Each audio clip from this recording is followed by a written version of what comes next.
Hari ni aku nak share bagaimana nak tukar brake pad sendiri pada motor SYM JacksX 150. Pertama sekali kita kena ada spana yang jenis kepala penuh ataupun ratchet, yang ni bersaiz 12mm. Buka bahagian skru antara monoshock dengan set brake pad tadi. Okay, dekat set brake ni dia ada 3 skru Allen key.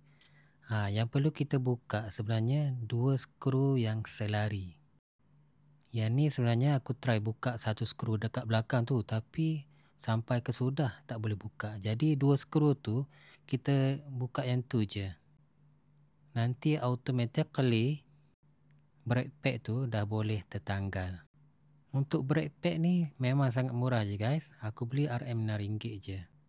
Aku tanya kedai, dia cakap sama dengan model Jacks Power ataupun motor Karisma. Lepas buka skru, masukkan macam biasa semula.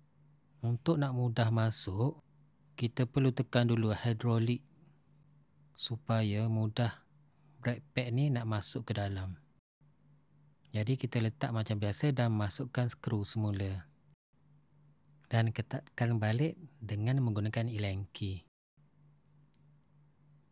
Lepas tu pasang semula set brake pad dengan monoshock tadi.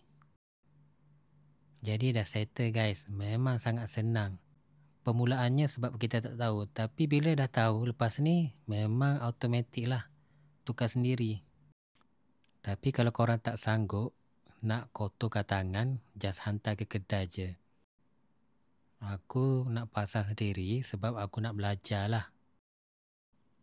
Cara nak ketatkan brake trafik.